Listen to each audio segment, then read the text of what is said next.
الحمد لله الذي مهد قوانين بكتابه المحكم وفرقه في دينه من أراد به خيرا من عباده وألهم سبحانه من حكم وأحكم علم بالقلم علم الإنسان ما لم يعلم ونشهد أن لا إله إلا الله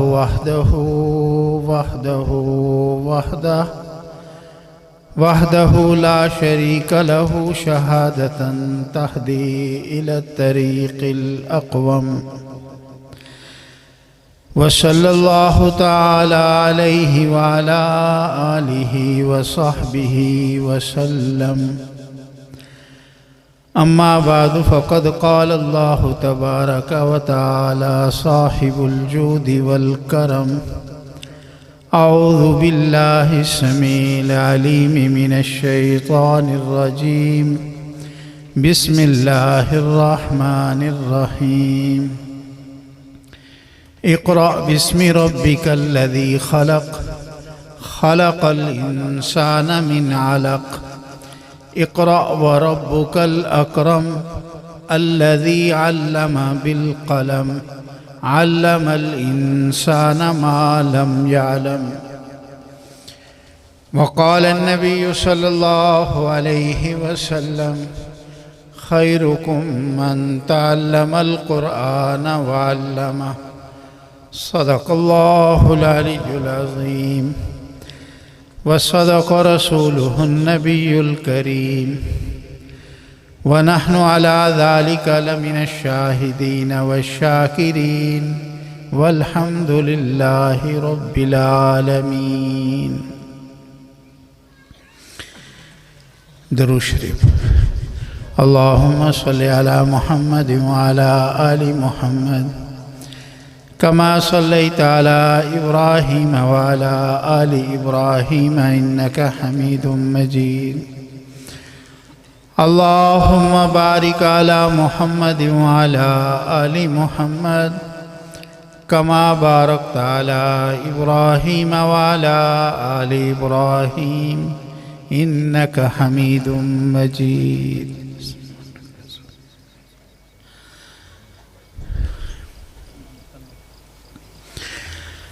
اللہ جل شانہ کا فضل و کرم اور احسان ہے کہ مجھے اور آپ کو اس مبارک محفل میں، اس مبارک مجلس میں حاضری کی توفیق عطا فرمائی. یہ قرآن کریم پڑھنے والے اور پورا قرآن کریم حفظ کرنے والے بچوں کی دستار بندی اور ان کے اعزاز میں یہ تقریب ہے اور بہت مبارک محفل ہے، بہت مبارک محفل ہے. یہ میں نہیں کہہ رہا، حضور سرور کائنات صلی اللہ علیہ وسلم اس کائنات کے سب سے سچے انسان فرماتے ہیں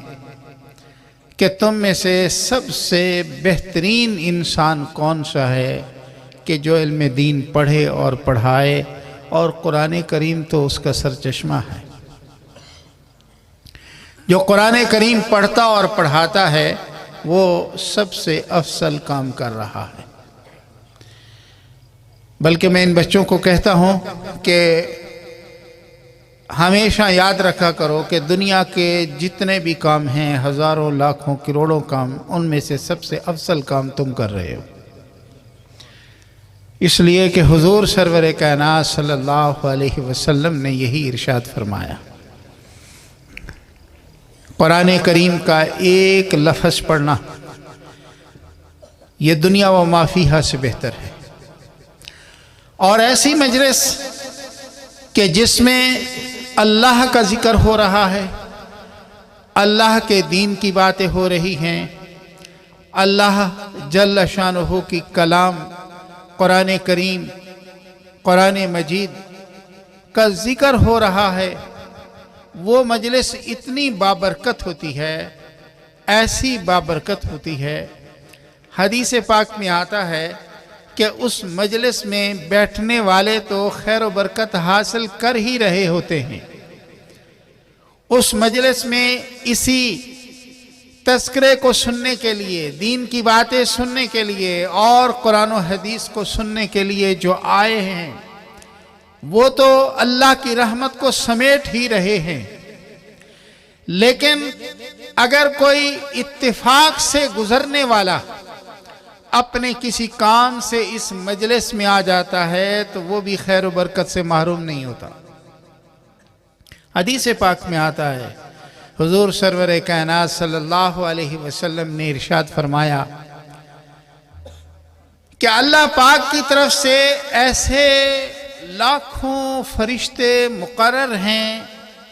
جو دنیا کے اندر ایسی مجالس کی تلاش میں رہتے ہیں جہاں پر اللہ کا ذکر ہو رہا ہو، جہاں پر اللہ کی کتاب، حضور سرور کائنات صلی اللہ علیہ وسلم کے فرمودات کا، احادیث مبارکہ کا ذکر ہو رہا ہو یا دین کی باتیں ہو رہی ہوں، تو یہ فرشتے اس مجلس میں جا کر بیٹھ جاتے ہیں اور اس کی برکت حاصل کرتے ہیں، اور وہاں پر جتنے بھی بیٹھنے والے ہوتے ہیں ان کے کوائف لکھتے ہیں، اور پھر یہ سارے کے سارے دفاتر اور نامہ اعمال اس مجلس کے اختتام کے بعد آسمانوں پر جا کر اللہ کے سامنے پیش کرتے ہیں، اللہ کے سامنے پیش کرتے ہیں۔ اور اللہ پاک کی طرف سے یہ سوال ہوتا ہے، اللہ پاک کی طرف سے یہ سوال ہوتا ہے کہ یہ لوگ جو اس مجلس میں آئے تھے انہوں نے مجھے دیکھا ہے؟ فرشتے عرض کرتے ہیں کہ الہ العالمین نہیں، آپ کو دیکھا نہیں ہے۔ اللہ پاک کی طرف سے کہا جاتا ہے کہ اگر یہ مجھے دیکھ لیتے تو میری کیسی عبادت کرتے، میرا کیسا ذکر کرتے؟ فرشتے کہتے ہیں کہ الہ العالمین پھر تو اور زیادہ آپ کے عبادت بھی کرتے، آپ کا ذکر بھی کرتے، آپ کا۔ اللہ پاک کی طرف سے یہ اعلان کیا جاتا ہے کہ ان سب کے لیے میری طرف سے مغفرت ہے، ان سب کے لیے میری طرف سے رحمت ہے، ان سب کے لیے میری طرف سے بخشش ہے۔ ایسے وقت کے اندر فرشتے اللہ پاک سے یہ عرض کرتے ہیں کہ اے الہ العالمین سب کے لیے۔ اللہ پاک کی طرف سے حکم ہوتا ہے کہ ہاں سب کے لیے۔ فرشتے عرض کرتے ہیں اے الہ العالمین اصل بات یہ ہے کہ فلاں بندہ اس مجلس کے اندر آیا اور وہ دین کی باتیں سننے کے لیے نہیں آیا تھا، وہ اس لیے آیا تھا کہ یہاں پر کسی بندے کے ساتھ اس کو کام تھا اور وہ بندہ جو ہے یہاں مصروف تھا، اس کے انتظار میں بیٹھ گیا، اس کے انتظار میں بیٹھ گیا تاکہ وہ فارغ ہو اور میں اس سے اپنی بات کر سکوں۔ اور جب وہ مجلس سے فارغ ہوا تو اس نے اپنے کام کیا، اور یہ تو اس کی انتظار میں اس مجلس میں بیٹھا رہا تھا، کیا اس کو بھی معاف کر دیا جائے؟ کیا اس کے لیے بھی بخشش کا اعلان ہے؟ کیا اس کے لیے بھی رحمت کا اعلان ہے؟ کیا اس کے لیے بھی اتنی زیادہ نیکیوں کا اعلان ہے؟ اللہ پاک کی طرف سے یہ حکم دیا جاتا ہے ہاں اس کے لیے بھی ہے، اس لیے کہ یہ اتنی مبارک مجلس ہے، اتنی مبارک مجلس میں وہ بیٹھا تھا کہ وہاں پر کسی اور کام سے آیا ہوا بھی اس خیر و برکت سے محروم نہیں۔ تو یہ جو قرآن کریم پڑھنے والے ہیں اور قرآن کریم جنہوں نے حفظ کر لیا، میری طرف سے اور آپ سب کی طرف سے ان کو بہت بہت مبارک ہو، ان کے والدین کو بھی مبارک ہو، اور بہت خوش نصیب ہیں وہ والدین جن کے بیٹے پورا کا پورا قرآن کریم حفظ کر چکے ہیں۔ لیکن ایک اور بات بھی عرض کرنا چاہتا ہوں کہ اب یہ والدین اور یہ قرآن پاک حفظ کرنے والے بچے، ان کی ذمہ داری بڑھ گئی، اس لیے کہ اگر یہ کسی مجلس میں جائیں گے کہیں گے کہ بھائی یہ حافظ آ گیا ہے، اگر کوئی غلط کام کرے گا کہیں گے وہ حافظ ہو کر تو یہ کام کر رہا ہے، اگر جھوٹ بولے گا تو کہیں گے کہ تو حافظ ہو کر یہ جھوٹ بول رہا ہے، اگر کہیں بدنگاہی کرے گا تو کہیں گے کہ تو بدنگاہی کر رہا ہے حافظ ہو کر۔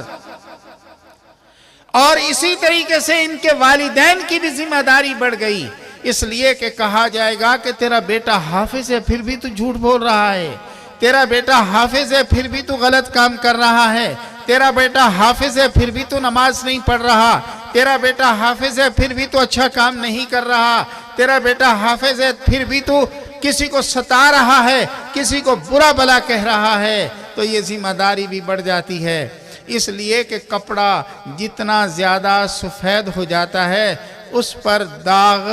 زیادہ نمایاں محسوس ہوتا ہے۔ جب کپڑا جتنا زیادہ سفید ہوگا اور جتنا زیادہ پاک صاف ہوگا اور جتنا زیادہ خوبصورت ہوگا، وہ خوبصورت تو ہے لیکن اگر اس پر اب داغ لگے گا تو اگر کالا کپڑا ہے، بھدا کپڑا ہے اور پرانا کپڑا ہے اس پر اتنا داغ محسوس نہیں ہوتا، لیکن اگر سفید کپڑا ہے تو اس پر داغ بھی زیادہ محسوس ہوتا ہے۔ ان کے لیے احساس بھی بہت زیادہ ہے، اور احساس کوئی معمولی نہیں ہے۔ اور شاید علماء سے آپ نے سنا ہو، بہت عجیب بات ہے، اور ہم پڑھتے ہیں احادیث پاک میں پڑھتے ہیں، بزرگوں سے سنتے ہیں، اور پھر ہمیں شرم بھی آتی ہے کہ اللہ پاک نے ہمیں کتنا اعزاز عطا فرمایا اور ہم کتنی ناقدری کرتے ہیں۔ آپ کو معلوم ہے کہ یہ جو قرآن کریم کی ہم تلاوت کرتے ہیں، قرآن پاک پڑھتے ہیں، قرآن پاک پڑھنے میں بھی ہم سستی کرتے ہیں، فرشتے قرآن پاک کی تلاوت کرنے کی طاقت نہیں رکھتے۔ عام فرشتے وہ حسرت رکھتے ہیں کہ کاش کہ ہم قرآن پاک کی تلاوت کر سکیں، اس لیے کہ یہ اللہ کی کلام ہے، اس لیے کہ یہ اللہ کی کتاب ہے، اس لیے کہ عالم ازل نے اللہ پاک نے اس کا تکلم فرمایا، اور جس طریقے سے میں بات کر رہا ہوں یہ میری کلام ہے، قرآن کریم اللہ کی کلام ہے۔ فرشتوں کے اندر اتنی طاقت نہیں ہے کہ یہ قرآن پاک کی تلاوت کر سکیں، عام فرشتوں میں۔ اور پھر وہ کیا کرتے ہیں؟ جب کوئی بچہ، جب کوئی حافظ، جب کوئی عالم، جب کوئی مسلمان قرآن پاک اٹھا کر قرآن پاک کی تلاوت کرتا ہے تو وہ فرشتے اللہ پاک سے اجازت لے کر اپنا منہ اس کے منہ کے ساتھ لگا دیتے ہیں کہ یہ قرآن پاک کی تلاوت کر رہا ہے، مجھے بھی اس کی برکت حاصل ہو جائے۔ یہ قرآن پاک کی تلاوت کر رہا ہے، مجھے بھی اس کی برکت حاصل ہو جائے۔ اور یہ تلاوت ہم تو اس میں سستی کرتے ہیں، ماشاءاللہ مدارس کے اندر قرآن کریم پڑھا جاتا ہے، پڑھایا جاتا ہے، اور رمضان المبارک میں مسلمان بھی تلاوت کرتے ہیں بہت زیادہ، لیکن عام دنوں میں سستی کرتے ہیں۔ لیکن نہیں ہونی چاہیے، ضرور اس کی تلاوت ہونی چاہیے، اس کی برکات بہت زیادہ ہیں۔ اور ایک واقعہ یاد آ رہا ہے، امام احمد بن حنبل رحمہ اللہ تعالی، انہوں نے قرآن کریم کی خاطر اور قرآن پاک کے تحفظ کے لیے بڑی مشقتیں اٹھائیں، بڑی تکلیفیں اٹھائیں، اور بڑی اذیتیں برداشت کیں، اور قید و بند کی مشقتیں، تکلیفیں برداشت کیں۔ انہوں نے ایک مرتبہ، یاد رہے کہ اللہ جل شانہ کا براہ راست دیدار جنت میں تو ہوگا، دنیا میں نہیں ہو سکتا، لیکن کچھ اللہ تبارک و تعالیٰ کی تجلیات خواب کے اندر بھی کسی کو محسوس ہو سکتی ہیں، اور انبیاء علیہ السلام کو بھی بعض اوقات اللہ جل شانہ وہ طاقت عطا کر سکتے ہیں۔ حضور سرور کائنات صلی اللہ علیہ وسلم نے معراج کی رات اللہ پاک کی زیارت کی ہے، لیکن کچھ تجلیات خواب کے اندر محسوس ہو سکتی ہیں۔ امام احمد بن حنبل رحمہ اللہ تعالیٰ کو خواب کے اندر باری تعالیٰ کی اسی طریقے سے زیارت ہوئی، تو انہوں نے سوال کیا، اے الہ العالمین، اے الہ العالمین، آپ کے قرب کا ذریعہ کیا ہے؟ اگر کوئی مسلمان اے اللہ آپ کے قریب ہونا چاہتا ہے، آپ کا قرب حاصل کرنا چاہتا ہے، تو اس کا ذریعہ کیا ہے، اس کا طریقہ کیا ہے؟ آواز محسوس ہوئی ان کو کہ آواز آئی کہ قرآن کریم کی تلاوت، قرآن کریم کی تلاوت۔ انہوں نے پھر سوال کیا، اے الہ العالمین، کیا قرآن کریم کی تلاوت سمجھ کر کی جائے تب قرب حاصل ہوگا، یا بغیر سمجھے کی جائے تب قرب حاصل ہوگا؟ جواب آیا کہ دونوں صورتوں میں، چاہے سمجھ کر قرآن کریم کی تلاوت کرے، چاہے بغیر سمجھے قرآن کریم کی تلاوت کرے، ہر حال کے اندر اللہ کا قرب حاصل ہوتا ہے جتنا زیادہ قرآن کریم کی تلاوت کی جائے۔ اور شاید آپ نے نام سنا ہو، فتاوی عالمگیری، 500 علماء نے مل کر اس فتاوے کو مرتب کیا تھا، اور آج بھی جو بڑے بڑے مفتیان کرام ہیں اور وہ فتویٰ دیتے وقت جہاں اور فتاوی کی کتابوں کو اپنے سامنے رکھتے ہیں، فتاوی عالمگیری بھی ان کے مطالعے میں رہتی ہے، اس میں واضح واضح لکھا ہے کہ دنیا کی سب سے بڑی عبادت کون سی ہے؟ دنیا کی سب سے بڑی عبادت کون سی ہے؟ وہ ہے علم دین کو پڑھنا اور پڑھانا، قرآن کریم کو، احادیث کو پڑھنا اور پڑھانا، یہ دنیا کی سب سے بڑی عبادت ہے۔ تو میں عرض کر رہا تھا کہ یہ بچے جو قرآن پاک پڑھ رہے ہیں اور جنہوں نے مکمل قرآن کریم اپنے سینے میں محفوظ کر لیا، یہ بہت بڑی سعادت انہوں نے حاصل کر لی، بہت بڑی مبارکباد کے بھی مستحق ہیں۔ لیکن اس کے ساتھ ساتھ ہماری خواہش یہ ہے کہ اپنی ساری زندگی اسی دینی خدمت کے لیے وہ وقف کر دیں۔ میں ان کے والدین سے یہ درخواست کروں گا، عرض کروں گا کہ یہ جو 15 بچے جنہوں نے قرآن پاک مکمل حفظ کر لیا، یاد کر لیا، اسی پر اکتفا نہ کریں، بلکہ ان کو عالم دین بنائیں، بلکہ ان کو مکمل دین سکھائیں، اور اس کے بعد یہ مولانا بن جائیں، علامہ بن جائیں، اور ساری زندگی پڑھنے پڑھانے کا سلسلہ جاری رکھیں۔ یہ آپ کے لیے بھی صدقہ جاریہ ہوگا، اور ان کی بھی دنیا بھی بن جائے گی، آخرت بھی بن جائے گی، دنیا بھی بن جائے گی۔ میں نے کہا کہ دنیا بھی بن جائے گی، اور اس لیے کہ میں جب مدرس لگا تھا تو اس وقت میری 900 روپے تنخواہ تھی۔ میں نے ایک بزرگ کو خط لکھا، میں اپنا واقعہ بتا رہا ہوں،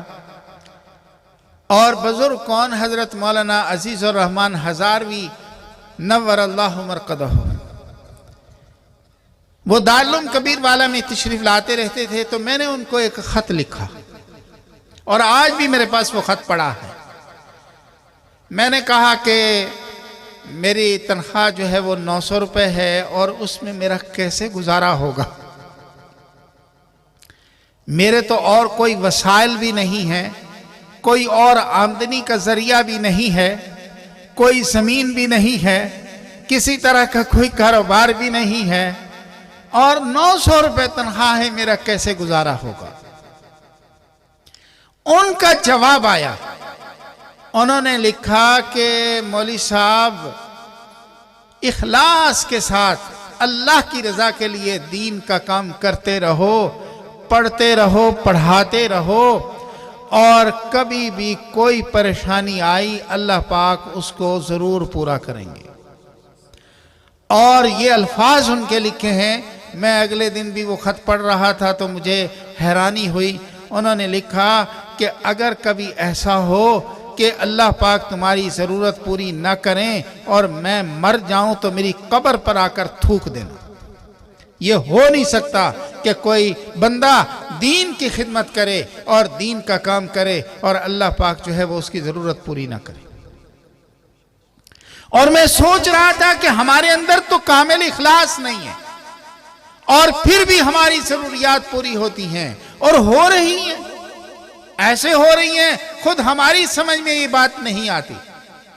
خود ہماری سمجھ میں یہ بات نہیں آتی۔ میں دارالعلوم کبیر والا میں مدرس ہوں اور آپ کو پتا ہے مدرسین کی کیا تنخواہ ہوتی ہے اور کیا تنخواہ ہوتی ہے، 10-20 ہزار ہو گئی، 25 ہزار ہو گئی، 30 ہزار ہو گئی۔ اور راستے کے اندر میں اپنے بیٹے کو کہہ رہا تھا، میرا ایک بھائی ہے اور اس کی تنخواہ وہ ٹیچر ہے 1,12,000 ہے، لیکن وہ میرے سے قرضہ لے کر جاتا ہے، میں نے الحمدللہ کبھی قرضہ نہیں مانگا۔ وہ کئی دفعہ میرے سے قرضہ لیتا ہے اور اس کا خرچہ بھی بظاہر تھوڑا ہے، لیکن الحمدللہ وہ تو میرے سے قرضہ لے جاتا ہے، میں نے کبھی نہیں مانگا۔ اور جب بیٹے کی بات آئی، میں نے راستے میں بیٹے کو بات سنائی اور آپ کو بھی ترغیب کے لیے بتا رہا ہوں، اور اس لیے بتا رہا ہوں کہ ان بچوں کو عالم بنائیں، اسی پر اکتفا نہ کریں بلکہ ان کو عالم بنائیں، انشاءاللہ دنیا بھی ان کو ملے گی اور آخرت بھی ملے گی۔ میں راستے کے اندر بیٹے کو بتا رہا تھا کہ جب میری 900 روپے تنخواہ تھی میں تھوڑا پریشان تھا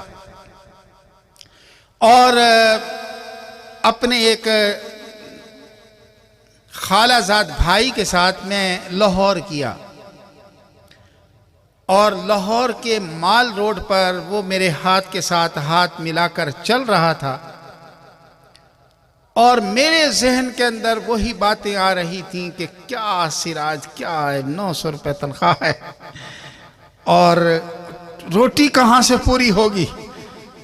اور یہ دیکھو کہ یہ گاڑیاں ہیں ہمارے پاس، کوئی سائیکل بھی نہیں ہے، موٹر سائیکل بھی نہیں ہے، اور رنگ برنگی گاڑیاں جا رہی ہیں آ رہی ہیں، ایسے ہجوم تھا خیالات کا۔ مال روڈ پر چلتے چلتے اچانک ایک آدمی نے میرا ہاتھ پکڑا، کہتا مولوی صاحب ایک مسئلہ بتاؤ۔ سچی بات یہ ہے کہ میں ہکا بکا رہ گیا، اچانک جیسے کوئی پکڑ لیتا ہے راستے میں، وہ بھی اور اتنے رش والی جگہ پر، تو پریشان تو ہو جاتا ہے۔ مجھے کہتا ہے کہ مولوی صاحب ایک مسئلہ بتاؤ۔ میں نے کوئی جواب نہیں دیا۔ اس نے کہا کہ دیکھو یہ سڑک ہے نا، اور یہ سڑک پر پتھر ہیں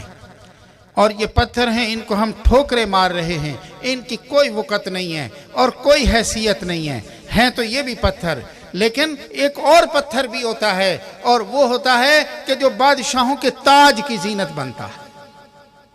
ایک اور پتھر بھی ہوتا ہے جو بادشاہوں کے تاج کی زینت بنتا ہے، اور ہے تو وہ بھی پتھر، یہ بھی پتھر ہے، لیکن اس پتھر کو ہم ٹھوکر مارتے ہیں، اس کی کوئی ویلیو، کوئی حیثیت نہیں، اور وہ پتھر ہے وہ بادشاہوں کے تاج کی زینت بنتا ہے۔ پھر مجھے کہتا ہے کہ ایک تو ہے، ایک سارے لوگ پھر رہے ہیں، اور ماشاءاللہ جس طریقے سے اس پتھر اس پتھر میں زمین و آسمان کا فرق ہے، تیرے میں اور اس میں زمین و آسمان کا فرق ہے۔ یہ کہا اور چلا گیا۔ میں تھوڑا سا ہکا بکا رہ گیا، پھر میں نے پیچھے دیکھا، مجھے وہ نظر نہیں آیا رش کے اندر، تو میں بیٹے کو راستے میں ہی بتا رہا تھا کہ اس وقت جب وہ چلا گیا، پھر میرے ذہن میں بات آئی کہ اللہ پاک نے مجھے سمجھایا ہے کہ تو اپنا دماغ ٹھیک کر، تو اپنا دماغ ٹھیک کر، یہ نہ سوچا کرو کہ تنخواہ کتنی ہے، اور ہے بھی ایسا کہ جب ضرورت ہوتی ہے اللہ پاک کی طرف سے انتظام ہوتا ہے۔ لیکن حکیم الامت حضرت مولانا اشرف علی تھانوی رحمہ اللہ تعالیٰ نے ایک بات بھی لکھی ہے، انہوں نے کہا کہ ہم مولویوں کو بہت زیادہ دنیا کے پیچھے بھاگنا بھی نہیں چاہیے، اور اللہ پاک حد سے زیادہ دیتے بھی اس لیے نہیں کہ اگر حد سے زیادہ دولت مل جائے، حد سے زیادہ دولت مل جائے تو پھر یہ دین کا کام رہ جاتا ہے۔ ابھی تذکرہ کیا ہمارے روحانی بیٹے نے، مولانا راشد صاحب ماشاءاللہ ہمارے پاس پڑھتے رہے، انہوں نے تذکرہ کیا ہمارے دادا جان حضرت مولانا عبد الخالق صاحب نور اللہ مرقدہ کا، جنہوں نے دارالعلوم کبیر والا کی بنیاد رکھی، دارالعلوم کبیر والا کی بنیاد رکھی۔ شاید آپ کے علم میں نہ ہو، اصل کے اعتبار سے وہ آپ کے علاقے کے ہیں، ادھر منکیرے کے اور لیا کے علاقے کے ہیں، اور ان کے دادا یہاں سے ہجرت کر کے ادھر جھنگ کے علاقے میں کبیر والا میں گئے تھے۔ اور ہمارے بڑے بتایا کرتے تھے کہ مولانا عبد الخالق صاحب نور اللہ مرقدہ نڑھال پڑھاتے تھے۔ دارالعلوم کبیر والا کی بنیاد رکھنے سے بھی کچھ دن پہلے، کچھ عرصہ پہلے، یعنی قیام پاکستان کے بعد 1952 کے اندر دارالعلوم کبیر والا کی بنیاد رکھی تھی، اور اس سے پہلے کی بات ہے۔ پہلے وہ نڑھال پڑھاتے تھے اور وہاں سے پھر دارالعلوم دیوبند تشریف لے گئے تھے تدریس کے لیے۔ حضرت مولانا قاری محمد طیب صاحب نور اللہ مرقدہ ان کو لے گئے تھے۔ تو وہاں پر ان کے ایک چچا زاد بھائی لیا سے تشریف لے گئے، اور انہوں نے کہا کہ عبد الخالق، بات یہ ہے کہ تمہارے تنخواہ کتنی ہے؟ اس وقت یہی 50-60 روپے ہوگی، 40-50 روپے ہوگی۔ اس طرح کر کہ تو ایک تنخواہ مجھے دے دے، بس تھوڑے سے پیسے، اور باقی سارے کے سارے میں ملاتا ہوں، اور ایک مربع زمین جو ہے تمہارے نام کر دیتا ہوں، تمہارے کام آئے گی۔ ایک مربع تو مجھے اچھی طرح یاد ہے، اور ویسے بعض بزرگ کہتے ہیں کہ اس سے بھی زیادہ کہا تھا، لیکن مولانا عبد الخالق صاحب نور اللہ مرقدہ نے فرمایا کہ بھئی تم ایک مربع زمین کہتے ہو، اگر مجھے زمین مل گئی تو پھر میں زمین کا ہو جاؤں گا، پھر دین کا کام رہ جائے گا، مجھے زمین نہیں چاہیے۔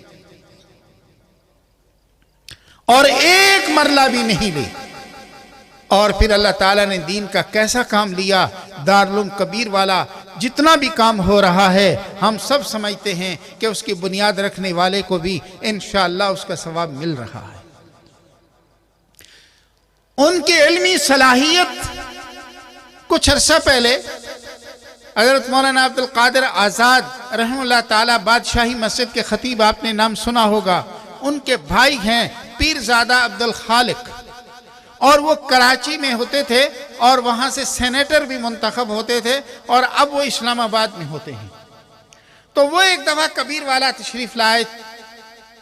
اور ہمارے محترم صاحب حضرت مولانا ارشاد احمد صاحب دامت برکاتہم العالیہ کو انہوں نے کہا کہ میں مولانا عبد الخالق صاحب کا شاگرد ہوں،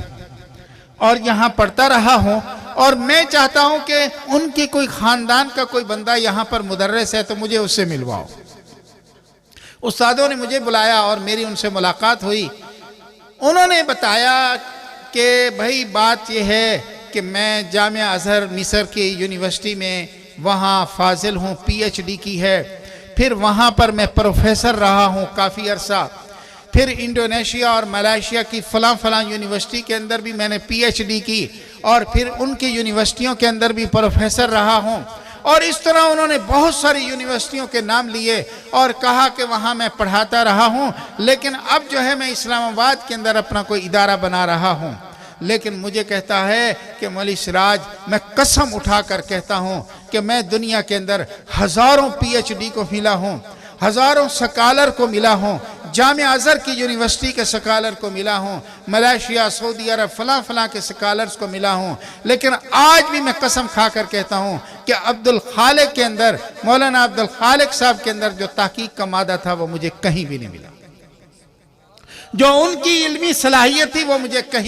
کہیں نہیں ملی۔ اور پھر مجھے کہتا ہے کہ اصل میں کبیر والا چھوٹے شہر کے اندر وہ رہتے تھے، اور اگر کسی بڑے شہر کے اندر ہوتے تو آج تم لوگ اربوں میں کھیل رہے ہوتے۔ میں نے کہا کہ ان اربوں کی ضرورت تو نہیں ہے، لیکن الحمدللہ اربوں نیکیاں آج بھی ان کو مل رہی ہیں۔ تو میں عرض کر رہا تھا کہ یہ قرآن کریم ماشاءاللہ ہمارے بچوں نے ختم کر لیا، اور ان کے لیے بڑی سعادت کی بات ہے، ان کے والدین کے لیے بھی بڑی سعادت کی بات ہے، پورے خاندان کے لیے بڑی سعادت کی بات ہے۔ لیکن ہمارا تجربہ یہ ہے کہ جب دین کے ساتھ وابستگی باقی نہیں رہتی تو بعض اوقات، بلکہ اکثر اوقات، یہ بچے قرآن پاک بھی بھول جاتے ہیں، اور یہ مدارس کے ساتھ، مسجد کے ساتھ وابستگی رہنی چاہیے، اور اس کا سب سے اچھا طریقہ یہ ہے کہ ان کو علم دین بھی پڑھائیں، مکمل عالم بنائیں، دنیا بھی ان کی بہتر ہوگی اور آخرت بھی بہتر ہوگی، اور دنیا میں بھی انشاءاللہ اللہ پاک ان کو کبھی بھی مایوس نہیں کریں گے، اور آخرت میں بھی وہ تو قرآن کہتا ہے، حدیث کہتی ہے کہ اللہ پاک کے نزدیک ان کا وہ درجہ، وہ شان ہے کہ لوگ یہ کہیں گے کہ کہیں یہ کوئی نبی تو نہیں ہے کہ ان کے سروں پر جو تاج پہنایا گیا۔ وہ تو آپ علماء سے سنتے ہیں اور اپنے بزرگوں سے سنا ہے کہ اللہ پاک ان کو ایسا تاج پہنائیں گے، ایسا تاج پہنائیں گے کہ لوگ یہ سمجھیں گے کہ کہیں کوئی یہ نبی تو نہیں آ گئے۔ تو میری طرف سے مبارک بھی ہو سب کو، اور اس بات کو بھی پیش نظر رکھیں کہ اللہ پاک نے یہ جو سعادت عطا کی ہے، اس سعادت کی قدر بھی کریں اور اس سعادت کو آگے بھی جاری رکھیں، اور یہ سعادت جو ہے یہ ہمیشہ کے لیے قائم رہنی چاہیے۔ اور دوسری بات یہ ہے کہ جو مدارس، جو مکاتب اور جو مساجد یہ سعادت ہمیں عطا کر رہے ہیں، ان کی بھی قدر کریں۔ آج ہمارے اندر مدارس کی وہ قدر نہیں رہی، مساجد کی وہ قدر نہیں رہی، ہم ان کو اتنی وقت نہیں دیتے۔ یاد رہے کہ یہ جو مدرس ہے، جو قرآن پاک پڑھانے والا ہے، جو اس کے لیے محنت کرنے والا ہے، اور جو آپ کے بچے کو قرآن پاک کی ایک آیت بھی پڑھانے والا ہے، وہ آپ کے لیے وہ کام کر رہا ہے کہ جو ساری دنیا کی دولت بھی اگر آپ کو مل جائے تو آپ کو وہ سعادت نہیں مل سکتی۔ آپ اس مدرس کی قدر کریں، آپ اس مسجد کی قدر کریں، آپ اس مدرسے کی قدر کریں، آپ ان علماء کی قدر کریں کہ جو اس کے لیے کوشش کرتے ہیں، جو اس کے لیے محنت کرتے ہیں، اور جو آپ کے بچوں کو یہ قرآن پاک پڑھاتے ہیں اور احادیث پاک پڑھاتے ہیں، دین کی محنت اور دین کی خدمت کے لیے وہ کوشش کر رہے ہیں، ان کی قدر کیا کریں، ان کی قدر کیا کریں۔ اور یاد رہے کہ علماء کی قدر یہ بہت بڑی سعادت کی بات ہے، بہت بڑی نیکی کی بات ہے۔ علماء کی قدر کرنا علم کی قدر کرنا ہے، قاری کی قدر کرنا یہ قرآن کریم کی قدر کرنا ہے، مدارس کی قدر کرنا یہ درس و تدریس کی قدر کرنا ہے، اور اس میں ہمارے اندر بہت کمی آ رہی ہے، اس کے لیے بھی کوشش کیا کریں، اور اللہ پاک ہم سب کو اس کی مکمل قدر کرنے کی توفیق عطا فرمائے۔ میں ایسے دیکھ کر حیران رہ جاتا ہوں۔ اصل بات یہ ہے کہ ہمارے بچے جب قرآن پاک پڑھنے کے لیے آتے ہیں، احادیث پاک پڑھنے کے لیے آتے ہیں، مساجد میں مدارس میں پڑھنے کے لیے آتے ہیں، تو ان کو مفت تعلیم دی جاتی ہے، اللہ کی رضا کے لیے ان کو تعلیم دی جاتی ہے۔ اور جب ان کو یہ تعلیم دی جاتی ہے اور چونکہ مفت ہوتی ہے تو سیدھی بات یہ ہے کہ اس لیے اس کی قدر نہیں ہوتی۔ اس کی قدر اس وقت معلوم ہوگی کہ جب ہم اللہ کے سامنے پیش ہوں گے، اور جب ہم قبر میں جائیں گے اس وقت اس کی قدر معلوم ہوگی۔ بہرحال میں آیت پاک میں نے آپ کے سامنے ایک عرض کی تھی، اس کا مفہوم بیان کر کے بات کو ختم کرتا ہوں۔ ایک بات اور بھی ذہن میں آ رہی ہے، آپ کو معلوم ہے کہ اللہ پاک نے جب آدم علیہ السلام کو پیدا فرمایا، آدم علیہ السلام کو جب پیدا فرمایا تو فرشتوں نے کہا تھا کہ اتجعل فیہا من یفسد فیہا ویسفک الدماء، اے الہ العالمین، آپ ایک نئی مخلوق کو پیدا کر رہے ہیں جو زمین میں فساد برپا کرے گی اور خون بہائے گی۔ نحن نسبح بحمدک ونقدس لک، ہم تیری پاکی بیان کرنے کے لیے اور تیری حمد و ثنا کرنے کے لیے کافی ہیں۔ تو اللہ پاک نے اس کے جواب میں پہلے تو یہ فرمایا کہ انی عالم ما لا تعلمون، کہ اے فرشتوں جو کچھ میں جانتا ہوں وہ تم نہیں جانتے۔ لیکن اس کے بعد آدم علیہ السلام کی فضیلت ظاہر کرنے کے لیے کیا چیز پیش کی؟ آدم علیہ السلام کی فضیلت ظاہر کرنے کے لیے علم کو پیش کیا، علم کو پیش کیا۔ وَعَلَّمَ آدَمَ الْأَسْمَاءَ كُلَّهَا، اس لیے علماء فرماتے ہیں کہ انسان اشرف المخلوقات کیوں ہے؟ اس لیے کہ یہ علم دین پڑھتا ہے، پڑھاتا ہے اور علم حاصل کرتا ہے، اور اگر اس کے اندر یہ بات نہ ہو تو پھر یہ اشرف المخلوقات ہی نہیں رہتا۔ بہرحال چند باتیں میں بھی مسلسل سفر سے آیا ہوں اور چند باتیں آپ کے سامنے عرض کی ہیں، اور میں تو یہ کہتے ہیں کہ آپ دعا کریں، میں تو کہتا ہوں کہ ان بچوں سے دعا کرانی چاہیے جو قرآن پاک پڑھنے والے پڑھانے والے ہیں، اور یہ بڑے خوش قسمت لوگ ہیں، بڑے خوش قسمت لوگ ہیں، اللہ کے پیارے بچے ہیں، اللہ کے پیارے انسان ہیں کہ اللہ پاک نے سارے کے سارے شہر سے منتخب کر کے ان کو اپنے قرآن کریم کے لیے انتخاب کر لیا اور قرآن پاک پڑھنے کے لیے بھیج دیا۔ تو میری ان کو مبارک بھی ہے، ان کے والدین کو بھی مبارک ہے، لیکن ساتھ ساتھ یہ عرض بھی ہے دوبارہ کہ ان کو مکمل عالم بنائیں اور ان کو آخر تک دین پڑھائیں، اور ساری زندگی یہ تہیہ کر لیں کہ یہ انشاءاللہ دین پڑھیں گے پڑھائیں گے اور اسی خدمت میں لگے رہیں گے۔ اللہ پاک مجھے بھی اور آپ کو بھی ساری زندگی علم دین پڑھنے پڑھانے کی توفیق عطا فرمائے۔ وآخر دعوانا الحمدللہ۔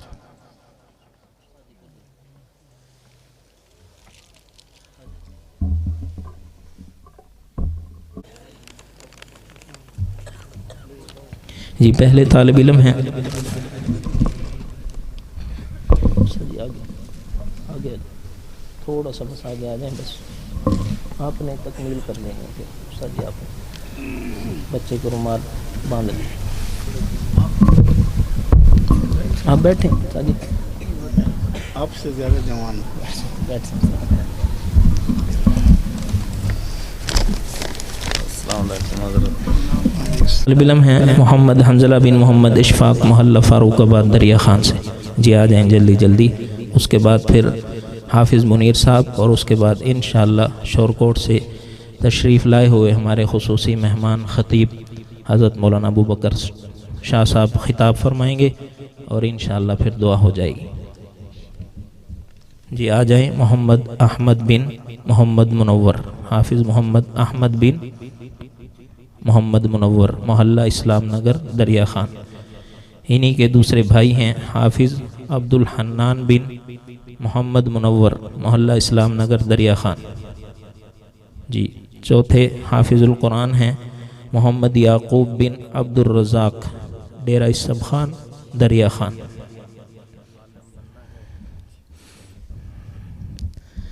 جی پانچویں حافظ قرآن ہیں محمد حذیفہ قاسم، محمد حذیفہ قاسم بن محمد مشتاق، لاری اڈہ، محلہ لاری اڈہ دریا خان۔ چھٹے حافظ قرآن ہیں محمد عبداللہ بن محمد حنیف، فیکٹو شوگر مل دریا خان۔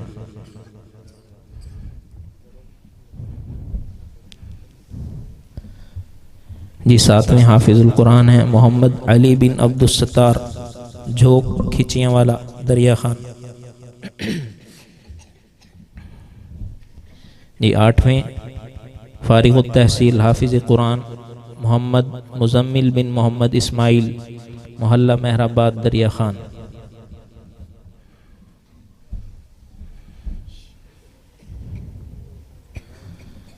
جی نویں حافظ القرآن محمد سعد بن مولانا خالد محمود، مولانا قاسم صاحب کے پوتے، ماشاءاللہ پیر خالد صاحب کے بیٹے۔ اللہ تعالیٰ عالم بعمل بننے کی بھی توفیق عطا فرمائے، قاری القرآن تو بن گئے، اللہ تعالیٰ ان کی دلی مراد پوری فرمائے۔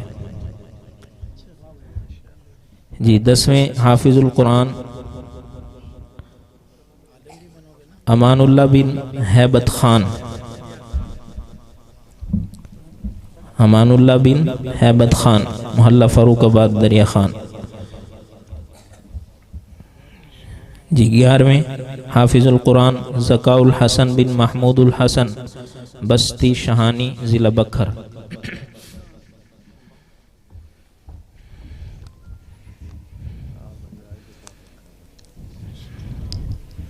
جی بارہویں حافظ قرآن محمد عمر بن محمد اشرف، شالم کلور کوٹ، محمد عمیر بن محمد اشرف، شالم کلور کوٹ۔ جی تیرہویں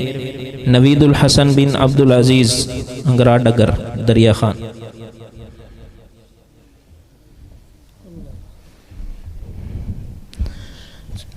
14ویں حافظ قرآن محمد نعیم بن رستم خان بستی بلیلی دریا خان۔